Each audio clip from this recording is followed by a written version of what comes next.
किस्सा है 14वीं सदी का। सुमात्रा का एक राजकुमार दुश्मनों से बचकर एक अनजान द्वीप पर पहुंचता है। वहां जंगल में उसे एक शानदार जानवर दिखता है। उसे लगता है कि वो शेर है। उसने उस जानवर को इतना शुभ माना कि उस द्वीप पर एक बस्ती बसाई और उसका नाम संस्कृत में रख दिया सिंहपुर, यानी कि शेरों का शहर। यही सिंहपुर आज दुनिया का मशहूर सिंगापुर है। लेकिन मजे की बात यह है कि उस राजकुमार ने जिसे शेर समझा था वो असल में एक मलायन टाइगर था, क्योंकि सिंगापुर में शेर कभी थे ही नहीं। सोचिए, एक छोटी सी गलतफहमी ने एक शहर को हमेशा के लिए उसका नाम दे दिया।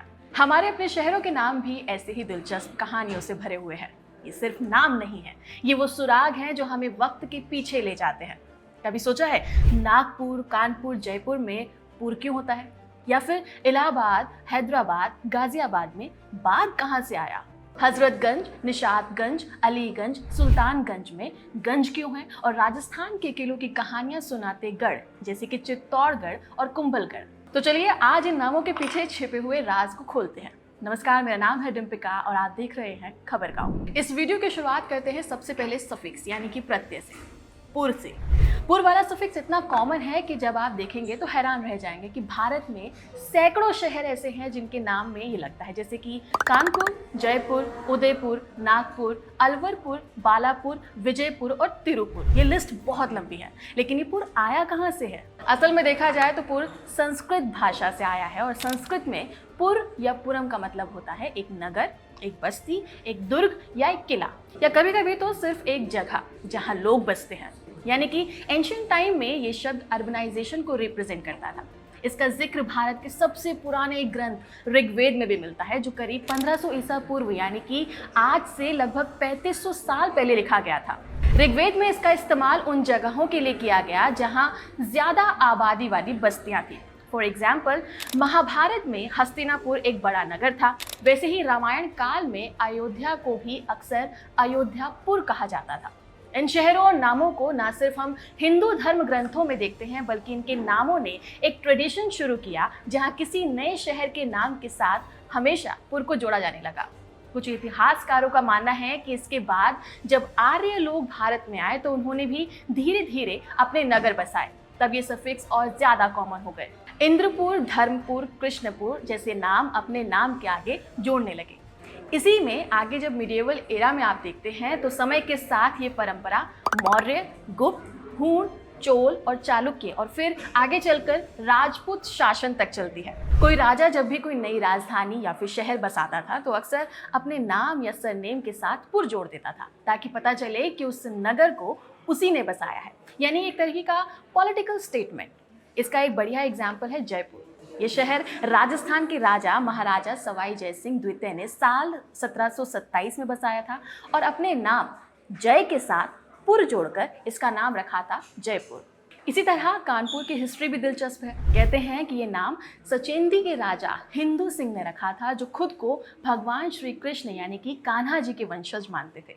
इसलिए उन्होंने इस शहर का नाम कान्हापुर रखा था, जो समय के साथ साथ बदलकर कानपुर हो गया। हालांकि एक दूसरी थ्योरी कहती है कि ये नाम महाभारत के योद्धा कर्ण से जुड़ा हुआ है और पहले इसे कर्णापुर कहा जाता था। इसके बाद जब अंग्रेज भारत आए तो उन्होंने बहुत से शहरों का नाम इंग्लिश प्रोनाउंसिएशन के हिसाब से बदल डाला था, यानी कि कानपुर, जिसका नाम कभी कर्णपुर या कंपुर था, वो अंग्रेजों के ज़माने में कौनपुर हो गया था। खैर, कुछ लोग तो ये भी कहते हैं कि नाम किसी ऑफिसर के नाम पर रखा गया था, लेकिन इस बात के कोई प्रमाण नहीं है। ऐसे ही मध्य प्रदेश का धारापुर, उत्तर प्रदेश का शिवपुर यानी शिव भगवान के नाम से जुड़ा हुआ स्थान, दिल्ली का सागरपुर, महाराष्ट्र का बालापुर और तमिलनाडु के तिरुपुर कुछ ऐसे ही उदाहरण हैं। अब आते हैं उस दूसरे पैटर्न पर जो दिल्ली के आसपास बहुत कॉमन है, यानी बाद वाला सफिक्स। गाजियाबाद, मुरादाबाद, इलाहाबाद, शाहजहांबाद, अहमदाबाद, पाकिस्तान का इस्लामाबाद और बांग्लादेश का जलालाबाद, और हाँ, हजरत निजामुद्दीन का इलाका निजामाबाद। दरअसल इन शहरों के नाम के पीछे जो बाद या आबाद शब्द जुड़ा होता है वो फारसी का शब्द है, यानी कि पर्शियन, जिसका मतलब है सिटी या सेटलमेंट। फारसी में जहाँ लोगों की बस्ती बसी हुई हो और जहाँ बेसिक फैसिलिटीज़ जैसे कि पानी और अनाज मिल जाए तो उस जगह को आबाद कहते हैं, और वहाँ बसे हुए लोगों से आबादी बनती है। इसका चलन खास तौर पर दिल्ली में सल्तनत और मुगल शासन के समय में शुरू हुआ था। आपने एक चीज़ देखी होगी कि मुगल शासक अक्सर अपने किसी खास के नाम पर शहर बसाते थे।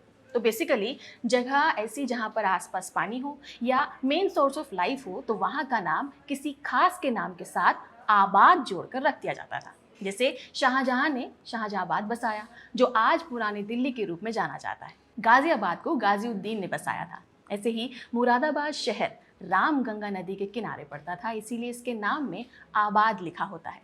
गंगा नदी के किनारे बसे इलाहाबाद के नाम के पीछे भी यही वजह है।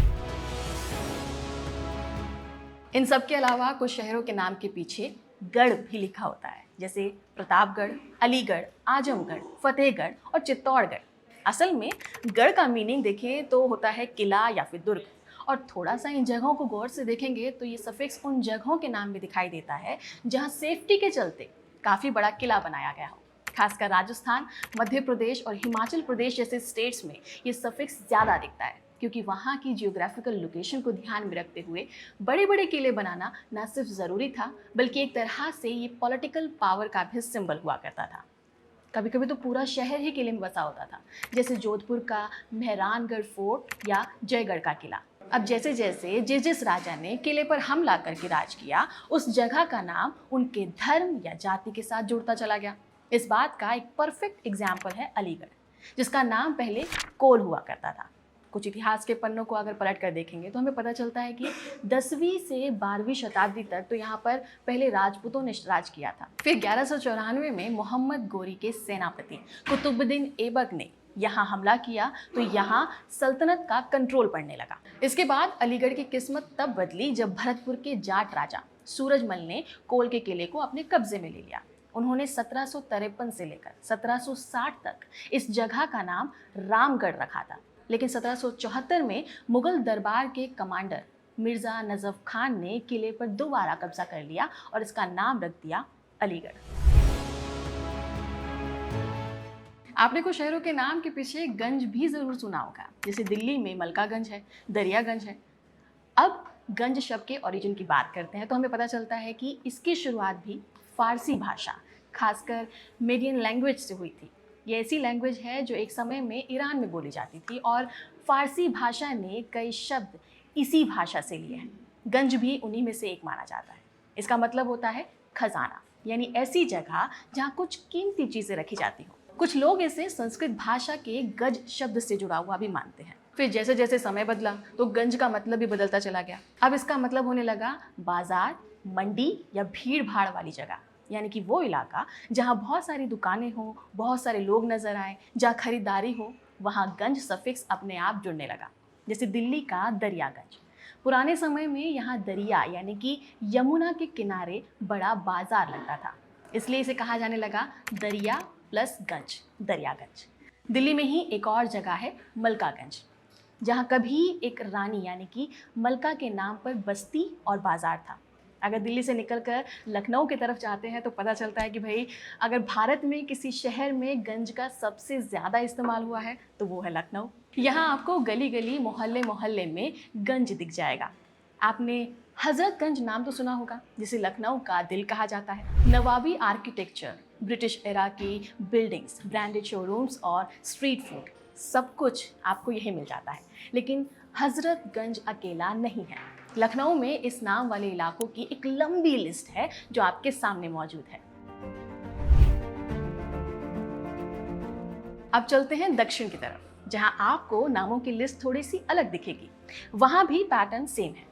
साउथ के कई स्टेट्स या शहर, खासकर तमिलनाडु और केरल में कई शहरों के नाम पट्टनम या पट्टनम से खत्म होते हैं। जैसे कोयम्बटूर का पुराना नाम कोवई पट्टनम था, या चेन्नई का पहले मद्रास पट्टनम नाम हुआ करता था। यहाँ पट्टनम का मतलब होता है एक मैरिटाइम और ट्रेडिंग सिटी। ये बिल्कुल नॉर्थ इंडिया के पुर या नगर जैसा कॉन्सेप्ट है। ऐसा ही अगर हम आंध्र प्रदेश और कर्नाटक में देखें तो यहाँ कुछ अलग सफिक्स दिखते हैं। हल्ली, पेट और उर दिखने को मिलेगा, और इसके भी अलग अलग मतलब होते हैं। जैसे कर्नाटक में शिवमोगा के पास है बेनेहल्ली, या बेंगलुरु में कटुहल्ली, मल्लाहल्ली, नावरभवी हल्ली नाम होता है। हल्ली का मतलब होता है गांव। कन्नड़ भाषा में ये एक बहुत पुराना सफिक्स है जो आज भी वहाँ के बहुत सारे गांवों और यहाँ तक कि शहरों के नामों में भी दिखता है। जो उस जगह पर पहले कभी एक गांव की प्रेजेंस को दिखाता है और समय समय पर कैसे एक गांव शहर बन गया इस बात का भी सबूत बनता है। ऐसे ही अगर आंध्र प्रदेश और तेलंगाना की तरफ बढ़ते हैं तो वहाँ एक सफिक्स है पेट, जैसे सिकंदराबाद का कोठी पेट या फिर करीमनगर में जेडी पेट। पेट का मतलब होता है बाजार या वहाँ का एक कमर्शियल इलाका। ये भी फारसी से आया हुआ शब्द है। जब सल्तनतों का असर साउथ इंडिया पर पड़ा तब कई शब्द लोकल लैंग्वेज के साथ घुल गए थे। पेट उन्हीं में से एक शब्द है जिसका ज़्यादातर इस्तेमाल हैदराबाद रियासत और बीजापुर इलाके में ज़्यादा दिखता है और यहीं से तेलुगु कन्नड़ में भी चला गया है। दोनों भाषाओं में इसका इस्तेमाल उन इलाकों के लिए होता है जहां दुकानें खुलती थी, मंडी लगती थी और बड़े लेवल पर बिजनेस एक्टिविटीज़ हुआ करती थी। जैसे आज हम बड़ा बाजार कहते हैं, ठीक वैसे ही तमिलनाडु में और या उर भी एक सफिक्स के तौर पर इस्तेमाल किया जाता है। ये मोस्टली किसी XYZ की जगह, बस्ती, गांव स्पेसिफिक को बताता है। कहने का मतलब ये कि फलाने का गांव या फलाने की नगरी जब बोलना हो तो उसके नाम के साथ इसे जोड़ दिया जाएगा। जैसे तंजावुर नाम बना है थंजाई प्लस उर से और इसका मतलब होता है थंजाई नाम की जगह या थंजाई की बस्ती। कोयम्बटूर भी ऐसा ही एक नाम है जिसमें कोवन नाम के एक पुराने राजा का नाम जुड़ा है और उर इसके द्वारा बसाए गए नगर में बदल देता है, कोवन की नगरी। इसी तरह नागौर यानी नागों की बस्ती, सलेमूर और ना जाने कितने ही तमिलनाडु के शहर इसी प्रत्यय का इस्तेमाल करके बने हैं। तो अब जब कोई आपसे पूछे कि नाम में क्या रखा है तब कहिएगा कि बहुत कुछ रखा है। अब अगली बार जब आप इन शहरों के नाम दोबारा सुनो तो आपको उसके पीछे का इतिहास पता होगा। अभी के लिए इतना ही। आप बने रहिए खबर गांव के साथ। नमस्कार।